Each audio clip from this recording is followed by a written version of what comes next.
All right, hope everyone's doing well out there. I'm joined here today by Matt Tassone and Kane Lafranchise. I'll just get them to give a quick intro of themselves, and then we'll get into a bit of questions for you guys. Hey, my name is Matt Tassone. I'm the head coach of the U18 team at NAX. I've been coaching the last 5 to 6 years. Played about 5 to 6 years professionally and enjoyed kind of giving back to the game now. Yeah, and obviously I'm the smarter one of both of us. Technical skills coach with NAX the past 2 years. I'll be the varsity coach next year with NAX, and I just retired 2 years ago from a 9-year pro career. So yeah, happy to be on your little podcast here, Brian. All right, sounds good. So first question, just want to get you guys to kind of give me a bit of a take on, I know that Matt's worked with me for about 4 or 5 years, and you've kind of seen what we've done the last couple of years. So just kind of get a bit of your take on what our program does and how we kind of help you guys with what you do on your program, and kind of what separates what we do maybe from some of the other options that might exist in the Edmonton area. Yeah, you know what? First and foremost, I think the biggest thing is our athletes are able to have you on a weekly basis, so that you're seeing everybody from the program every single week. I think that's a good point for where you can keep tabs on players and where they're excelling and where they need work. So first and foremost, I think that's the biggest thing is having you out as much as we do. But you know what? It's your group sizes. I think the one benefit of even your summer camps to where you're at, even with our academy, it's a lot of smaller groups where it's where a lot of guys are able to have a little bit more one-on-one time with you, and where you're able to kind of critique if it's a stride, if their starts, whatever they want to work on or whatever they need work on. At least they have a little bit more of a one-on-one mentality working with you on a weekly basis. Yeah, that's something we definitely try to kind of get our athletes, is that chance to get more individual feedback. Just it gives them a little bit more, I guess, from their standpoint, we have a little more vested interest in them, and then they give more vested interest back in us. Mm-hmm. Yeah, definitely. Nope. And yeah, I know, obviously, to piggyback onto what Matt said there, I think the nice part is being able to work with you, like to have access to you there once a week. And then I haven't, been out with you in those private settings, but I think when you get down to when me and Matt talk about doing small, group development, your ability to give kids individual attention, numbers aren't too high, and you can really give that feedback on the fly. But what I was really impressed with the past couple of years there watching is just even in the group setting, I think you do a good job incorporating pucks a lot into what you do. And I think a lot of the kids like what you do out there in your program is because it's game relatable. I've done power skating, throughout my career. I've worked with some people, and the technical stuff you obviously have to hit at the beginning, but I think as soon as you start incorporating pucks and making it more game-like, it makes a huge difference for these kids. And I think you do a really good job building into that. And I think that's where you kind of separate yourself more than a lot of others who don't, half the time they're not even using sticks. But I like, that's just from my perspective watching, but I think it's great. And the kids seem to really enjoy it. I think that part of it too, you need to get kind of that buy-in from the players. So that idea of progression. So a lot of times I'll talk about the skating pieces being the skill, and then building the actual skill work on top of that. That's something that I kind of try to get our athletes to think about all the time. Yeah, well, definitely. Anything to add, Matt? No, you know what? I think especially my oldest boys, maybe they're a little bit more vocal, especially with them being, almost at junior level, but they've kind of been through the works. But I think that's their favorite thing is you incorporate pucks into the drills. Plus, even when you ask or when you ask the athletes kind of what they want to work on, I think that you take the feedback that they want to do as well as you apply it the next week and the week after. And I think that's what the guys really enjoy, is you really take their feedback and try to apply it into your skating sessions every single week. So I think it's a little bit more interactive that way, that they're working on things that they do want to improve. And I think it's that fun relationship that you have with all our kids. The one thing I will say is you're very fun, you're outgoing, and I think that's why you're getting kids that want to learn and want to get better, and they're paying attention throughout the course of the session. I think that's the biggest thing where kids nowadays, they have to be involved. They have to make sure that they're having fun. And I think you do a good job making sure that everybody's having a good time while working hard and getting better at their craft. Just try to keep building that rapport up with the athletes, right?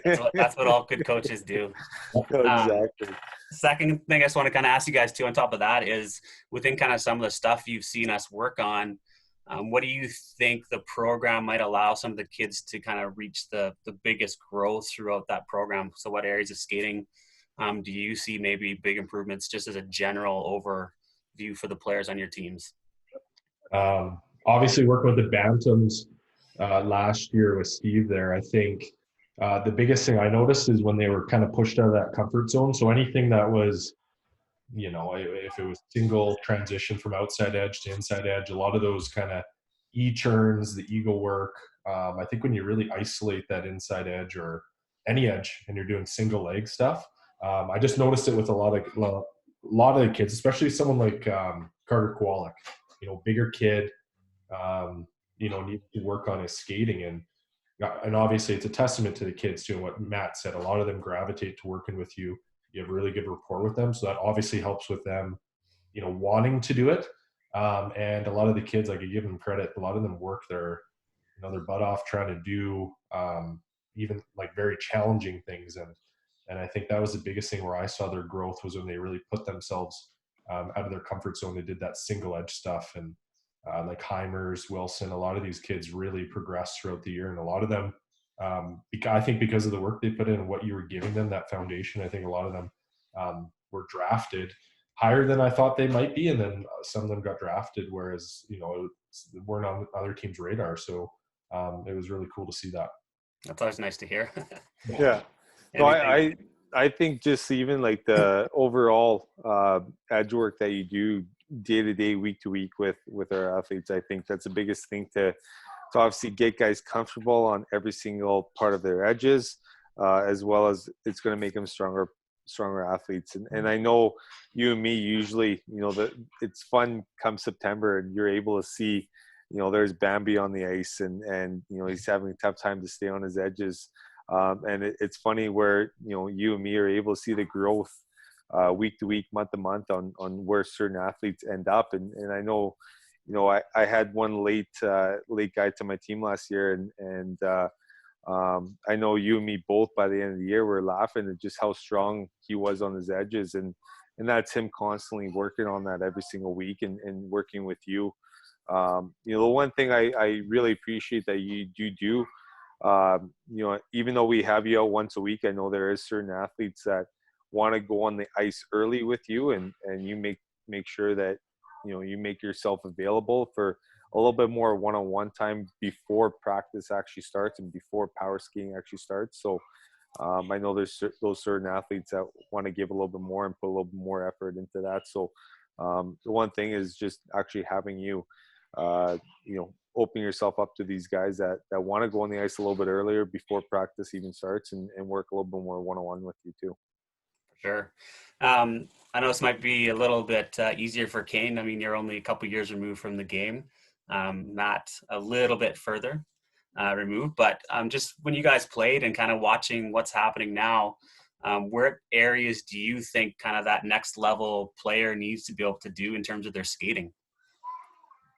Yeah, obviously the one thing I noticed leaving the game just a few years ago, but it was a bigger thing. And I kind of, there was one guy in the NHL kind of doing, this is just speaking from the defensive side specifically, obviously watching a lot of video, working on my own game when I was, playing the position, but just the quick transitions, not the lack of, I think a big thing for kids is, we're always taught like the crossover aspects and different things. And I think being strong on your edges as a defenseman too, being able to, ride your edges and limit kind of the crossovers as much as possible. And a guy that did it with transitions quite a bit was Duncan Keith. And, he's an older guy, he's a vet, but he's always kind of evolving the way he skates and does that stuff. So I think for defensemen nowadays, and you can see it with Cale Makar and all these guys, their transitions from, forwards to defense, or like that pivot backwards to forwards, it's just that much quicker now. And I think especially with when you're focusing on the position specific stuff, I think that's a big thing for defensemen, because obviously hockey now, you watch NHL games, even the bigger guys, defensemen, they can transition the puck like quicker than anybody right now. And it's a quick game. It's getting faster every year. And I think that's a big thing that a lot of these athletes need to start working on, is those quick transitional pivots, and even forwards too. I mean, we do it all the time with you out there too. And I think it's a really good thing, and everyone gets to see it here, especially with Connor McDavid. But that jab step and all that stuff is something that you see all the time now, the changing of pace, speed, all that stuff. I think all the quick little foot movements, and I know you know the technical verbiage a lot better than I do, but a lot of those things I think are where these kids really need to focus on, because the game is just getting faster and they need to be able to do that. Yeah. Matt, go ahead, Matt.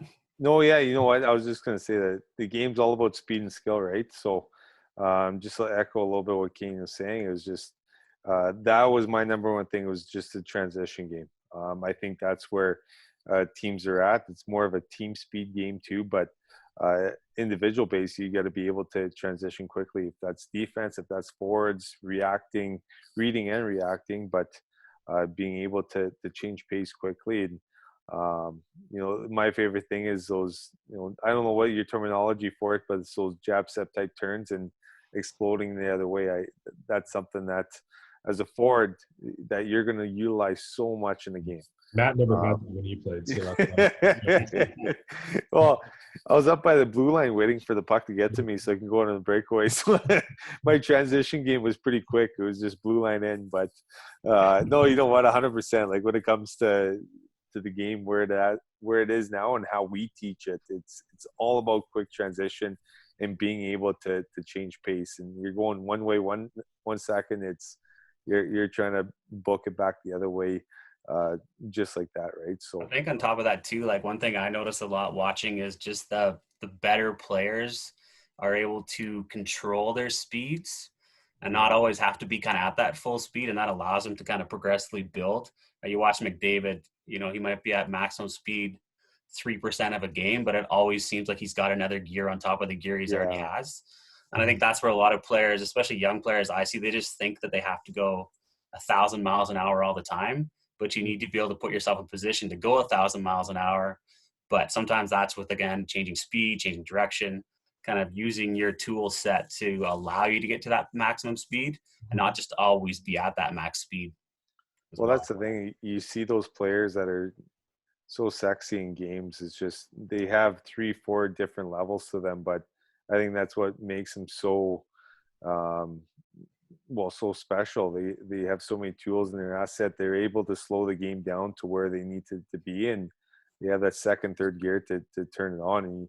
And there's not many of them that can do that, right? McDavid being one of them, but a lot of guys, Kane is another one. He's able to slow things down, and then from just a flick of the wrist, he's able to jump and get going and burn guys that way, right? So sorry, wrong Kane. Wrong. Kane, sorry. Last name Kane, buddy, not first name. Sorry about that. Little different skill set. Well, I think too, probably from my standpoint, that's something that those pivots, those transitions, kind of the jab step stuff, all those technical things we're working on. We're doing that with peewees. We're doing that with, Adams, novice. We're trying to start as young as you can. But those bantam and midget players, obviously kind of in your program, especially, they're all trying to make that next step. So, I think the sooner we can get them already having that skill set in their toolbox, the further ahead that player is going to be when they try to make that jump. Yeah. Yeah, absolutely. Just one last kind of thing, just from you guys. I know that kind of we're all just sitting around here waiting for the rinks to hopefully open back up. Any things you guys can kind of recommend kids can work on and just to try to keep themselves busy and try to keep their skills sharp while they're off the ice? What's the number one thing that you think's really easy to do in a small area, maybe your driveway, your basement, wherever that might be? Go ahead, Kane. Okay. Go ahead, buddy. Thanks, buddy. I'll let the old guy with gray hair go first. Yeah. little more wise than me, right? No, it's I think the big thing, and me and Matt were doing a bunch of stuff there with NAX and doing some online content. But I mean, Matt can attest to it too. Like the area where we were using was such a small area in his garage. I mean, a lot of these kids, they don't have access to the net like we did. They don't have, they might just have a carpeted basement, so it's a little bit difficult to do stuff or whatever it may be. But you don't need a lot to be successful. And I think, and I did some stuff for St. Albert too. But it's just finding something and being creative with it. And it could be the smallest space, but you can utilize anything. And I think puck handling is a big one. We did a lot. And I also just like, obviously, a lot of those workouts they can do now too. That's more obviously important for the older kids when it comes to the exercises, core work, things like that. But I mean, if I was a player with this, if I was still playing, with this amount of time, I would be using, 1 to 2 hours a day just doing something. Because it's a matter of what you said there, Brian, just keeping your skills sharp and just even watching video. I know Sportsnet and all these different broadcasters are showing older games, and it's kind of cool to watch some of the older games and just even watching YouTube clips, watching what your favorite players do.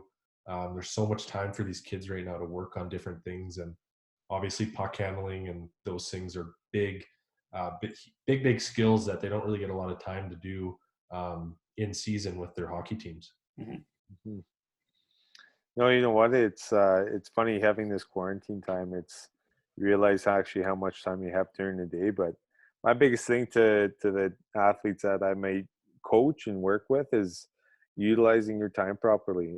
There's so much time in a day where, they're homeschooled. They're not allowed to really go anywhere anyway, so they're stuck at home. But finding unique ways to actually be productive, if that is working on skill sets, if it's stick handling, if it's shooting, even when it comes to skating, I think the biggest thing is obviously being explosive and having quick feet. If that's ladder drills or plyometrics, whatever you can do in a day, you don't need weights for that stuff. That's something that's can be all based on body work, body weight things.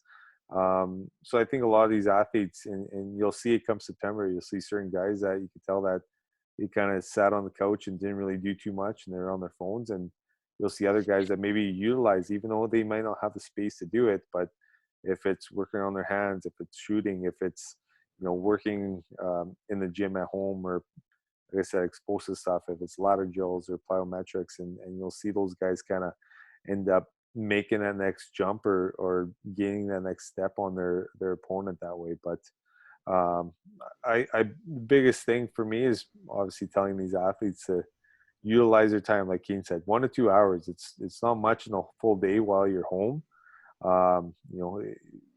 Guys can probably do a little bit more now just with obviously quarantine, but really only spending 1 to 2 hours. I think all these athletes can really benefit working on their hand speed as well as their foot speed. If we kind of think about it from like a logistical standpoint, most of those kids and most of us spend 1 to 2 hours a day driving to a rink, sitting in a dressing room. You're right. At least in a day that we can get that time and just use it, right? Use it wisely. Yeah. So, all right. Thanks again, guys, for hopping on. It's always good to kind of catch up. I haven't really seen human contact for a few months, so it's good to see some familiar faces. And thanks again for hopping on. Yeah, no, thanks for having us. Yeah, really appreciate it, man. Have a good night. Thanks, boys.